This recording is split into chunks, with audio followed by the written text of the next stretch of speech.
नमस्कार। महत्वपूर्ण मुद्दे उठाने की श्रृंखला में आज हम आपके सामने लेकर आए हैं जनसंख्या नीति। कई देश अब इस दुनिया में इस बात से परेशान है कि उनके देश में लोगों की तादाद नहीं बढ़ रही, जबकि हम इस बात से परेशान हैं कि हमारे देश में लोगों की तादाद बहुत बढ़ रही है, जनसंख्या है वो बहुत ज्यादा बढ़ रही है। अब ये परेशानी का सबब भी है और अगर हम इस पे काम करते हैं तो हो सकता है ये नुकसान का कारण भी बन जाए, नुकसान का सबब भी बन जाए। आप सोच रहे होंगे कि क्या उल्टी बात कर रहा है, जब एक ऐसे समय में जब देश की आबादी, चूंकि 2011 के बाद आधिकारिक जनगणना तो नहीं हुई, लेकिन पीएम मोदी के संबोधनों से हमें अक्सर हमारे देश की जनगणना के बारे में जानकारी मिल जाती है कि वो करीब 140 करोड़ के पास पहुंच चुकी है। अब आप ये सोच रहे होंगे कि ये व्यक्ति पहले तो ये बोल रहा है कि इस देश की बढ़ी हुई आबादी चिंता का विषय है और उसके बाद ये भी बोल रहा है अगर आबादी घटने लगती है तो हमें उसमें नुकसान भी उठाना पड़ सकता है। ये बात अगर मैंने कही है तो इसको साबित करके दिखाना भी मेरा उद्देश्य बन जाता है, मेरा काम बन जाता है, कर्तव्य बन जाता है। तो आज हम लाजवाब के इस कार्यक्रम में आज हम जनसंख्या नीति के बारे में बात करेंगे। वर्ष 2023 आने ही वाला है थोड़े दिनों में, और उसमें होगा ये बहुत बड़े बड़े इस संबंध में जानकारी रखने वाले लोग, डाटा इकट्ठा करने वाली दुनिया की बहुत सारी कंपनियां, वो ये कह रही हैं कि भारत 2023 में विश्व का सबसे अधिक जनसंख्या वाला देश बन जाएगा। यानी लोगों की जिस देश में 2023 में सबसे ज्यादा तादाद होगी वो हमारा भारत होगा। चीन को हम पीछे पछाड़ चुके होंगे। अब चूंकि मैं आपसे इसके आगे दो तरह की बातें करूंगा कि जनसंख्या के बढ़ने से फायदे क्या होते हैं और जनसंख्या के बढ़ने से नुकसान क्या होते हैं, दोनों तरह की चीजें इसमें काम करती हैं। देखो, इकोनॉमिक सर्वे 2018-19 का वो एक बात कहता है। वो क्या बात कहता है कि भारत इस समय जनसंख्या लाभांश की स्थिति में है। इसका क्या मतलब है कि भारत में युवाओं की संख्या ज्यादा है, मतलब इस तरह के युवाओं की संख्या है जिनकी शारीरिक क्षमता, उनमें एनर्जी का एक लेवल अच्छा खासा है। और हम उस समय से गुजर रहे हैं जब हमारे देश में जो आबादी है उसमें बूढ़े और बच्चे कम हैं, युवा बहुत ज्यादा हैं। और अगर ये युवा संगठित हो जाए, अगर काम के क्षेत्र में आ जाएं, तो आप सोच सकते हैं कि ये देश की दशा और दिशा दोनों को बदलने में कामयाब हो सकते हैं। तो मैं आपको बता रहा हूं कि इस समय 2041 तक की वो अवधि रहेगी जब भारत के पास इन युवाओं का लाभ उठाने का पूरा मौका होगा, क्योंकि 2041 तक की अवधि तक हमारे देश में युवाओं की तादाद बहुत रहेगी और अगर हम उनको ठीक से प्रयोग करना जानते हैं तो ये देश उस स्थल पे पहुंच जाएगा जिससे वापस से इस राष्ट्र को हम, जैसा कि विश्व गुरु वगैरह नामों से पुकारते हैं, हो सकता है कि अगर युवा ठीक से काम करते हैं तो हम उस स्थिति में भी पहुंच जाएं। लेकिन इसके लिए हमें करना क्या होगा? जानकार कहते हैं कि अब हमें फैमिली प्लानिंग अप्रोच पे, यानी परिवार नियोजन जो समझ है उसको छोड़ करके हमें फैमिली वेलफेयर अप्रोच पे काम करना पड़ेगा। इसका क्या मतलब है? इसका मतलब यह है कि पहले परिवार को जो फैसले पुरुष लिया करते थे, अब उसमें महिलाओं की भागीदारी भी होनी चाहिए। जब बच्चे पैदा करने की बारी आती है तो दोनों की समझ बूझ के बाद में ही ये फैसला लिया जाना चाहिए कि कितने बच्चे हैं वो ठीक बैठते हैं, कितने बच्चे पैदा किए जाने चाहिए। इनमें दोनों की मिलीजुली राय होनी चाहिए।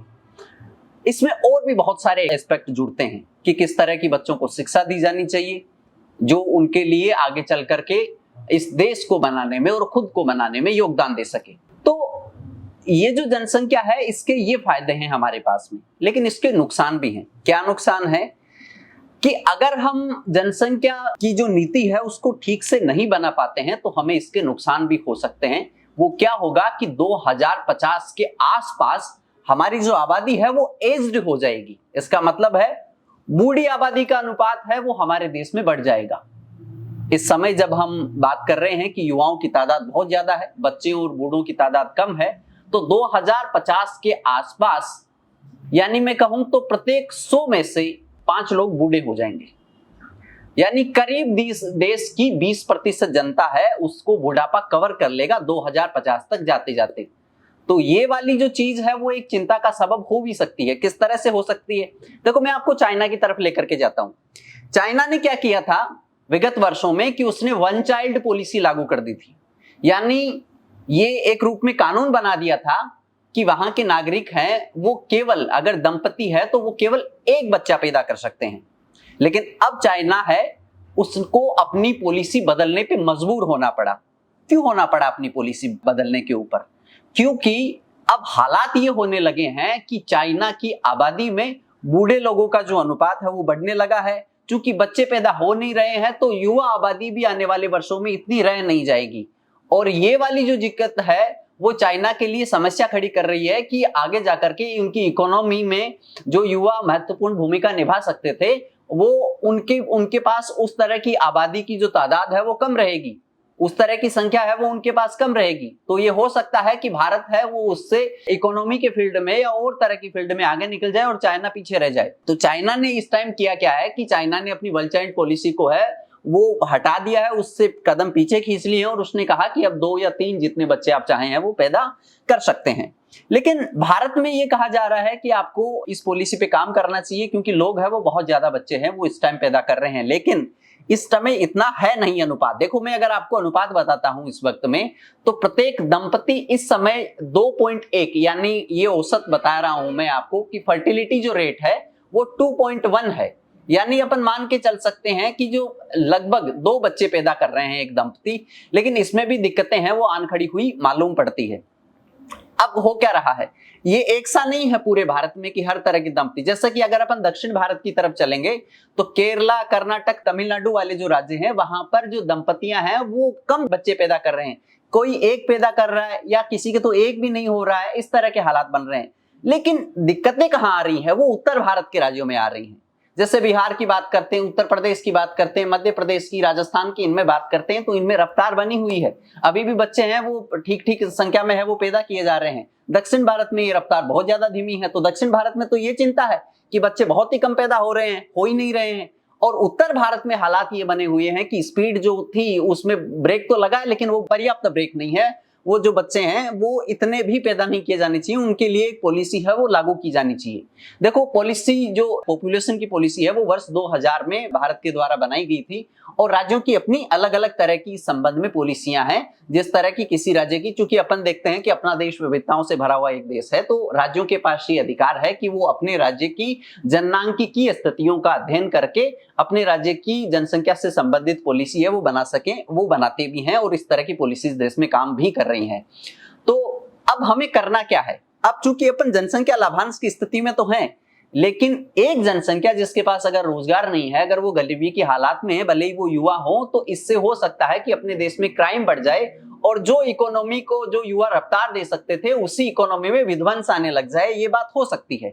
तो हमें करना क्या है, हमें एक इस तरह की आबादी तैयार करनी है जो स्किलफुल हो, जिसके पास स्किल हो, जिसके पास कौशल हो, जिसको व्यावसायिक शिक्षा दी जानी चाहिए, जिसमें प्रोडक्टिविटी होनी चाहिए, ठीक है, जिसकी जो एजुकेशन का स्तर है वो बढ़ना चाहिए। तो अगर ये सारी चीजें हम कर पाएंगे, और हमें साथ में क्या करना है कि इस युवा जो हमारे पास जो आबादी है उसके स्वास्थ्य का भी हमें ध्यान रखना है। तो एक स्वस्थ आबादी होनी चाहिए, एक कौशल जिसके पास होना चाहिए, स्किलफुल होनी चाहिए, उसके पास इतनी एजुकेशन होनी चाहिए कि वो आराम से अपना काम तलाश कर सके, और उसमें प्रोडक्टिविटी हमें पैदा करनी होगी कि वो किस तरह से इकोनॉमी में अपना योगदान है वो दे सकते हैं। तो हमें इस तरह की एक संयोजित पॉलिसी बनानी पड़ेगी। अब उस पॉलिसी में हमें ध्यान ये रखना है, हमें चाइना से सबक लेना है। हमें इस तरह की पॉलिसी वन चाइल्ड पॉलिसी नहीं बना देनी है कि फिर आगे जाकर के हम सोचने लग जाएं कि अब ये होगा कि हमारी जो आबादी है, जो आएगी, आने वाली आबादी है, वो बहुत धीमी रफ्तार से आए, और हमारी आबादी में चूंकि अपन ने कहा कि 2050 के आसपास आते आते अपनी आबादी में जो वृद्ध जन है, जो बूढ़े लोग हैं, उनकी तादाद बढ़ जाएगी।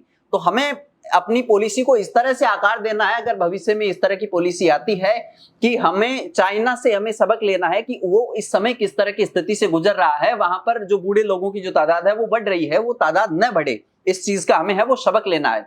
अब देखो इसमें एक चीज और भी कही जा रही है, जैसे कि आप देख रहे होंगे तो आपने ब्रिटेन की जो संसद में एक रोबोट संबोधन दे रहा था और वो संबोधन देते देते सो गया था, इस तरह की चीजें आ रही हैं। तो आदमी का स्थान है वो कई जगहों पर रोबोट है वो ले रहे हैं, मशीनें ले रही हैं, टेक्नोलॉजी ले रही है।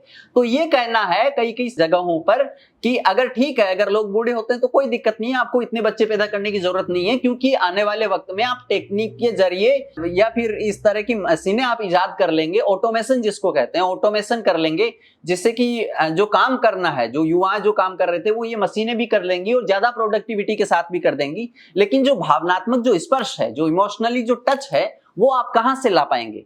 अब ये हो सकता है, ये एक तरह से दिक्कत भी है। अगर आप इस तरह का हल निकाल रहे हैं कि मशीनें आदमी की जगह काम कर लेंगी, वो ज्यादा प्रोडक्टिविटी भी दे देंगी, इस तरह के वैज्ञानिक चीजें कर ली जाएंगी, तो ये वाली तो है ना कि वो जो भावनात्मक टच मिलता है, जो चीजें होती है, जैसे अब माँ है, वो घर में काम कर रही है, तो माँ अगर घर में काम कर रही है, वो सारा काम कर रही है, ठीक है, तो माँ अगर काम करती है तो हमें साथ में एक भावनात्मक टच भी मिलता है, हमें ये एक सुख भी मिलता है उस चीज में कि एक भावनाएं भी हमारे साथ में जुड़ जाती हैं। और अगर जहां पर भावनाएं जुड़ रही हैं वहां पर डिप्रेशन जैसी चीजें हैं वो बहुत ज्यादा दूर चली जाती हैं। अगर रोबोट अगर इस तरह की चीजें करने लग जाएगा और वो आबादी के स्थान पर चीजें करने लग जाएगा, तो ये एक रूप में आने वाले वक्त में जो मानव जाति है उसके अस्तित्व के लिए भी खतरा खड़ा करने वाली चीज है। तो हम क्या कर रहे हैं कि हम चीज उपाय तो लेकर के आ रहे हैं, लेकिन उपाय इस तरह के लेकर के आ रहे हैं कि एक वो शॉर्ट टर्म के लिए ठीक है, हम मान सकते हैं कि छोटे टाइम के लिए वो उपाय काम कर जाएंगे, वो कारगर हो जाएंगे, लेकिन आने वाले टाइम में जब अगर लॉन्ग टर्म की अपन बात करते हैं, दीर्घकाल की बात करते हैं, तो ऐसे में वो मानव जाति के लिए खतरा बन जाएंगे इस तरह के उपाय अगर अपन करने लग जाएंगे।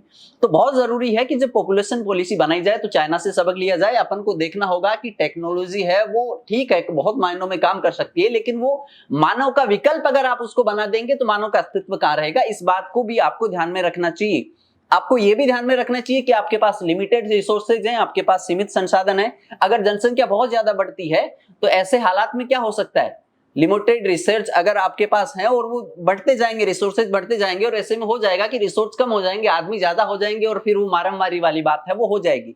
तो पॉलिसी बनाते वक्त आपको बहुत सारी चीजों पर ध्यान करना है। हालांकि अगर अब चीजें इतनी हाथ से निकल गई हैं कि अगर आप किसी तरह की पॉलिसी तैयार भी करते हैं तो उसमें कुछ ना कुछ मीन निकल जाएगी, लेकिन इतना किया जा सकता है कि जो पॉलिसी इस टाइम के लिए और लंबे वक्त तक के लिए सबसे ज्यादा उपयुक्त जान पड़े, इस तरह की पॉलिसी है उसको तैयार किया जाना चाहिए।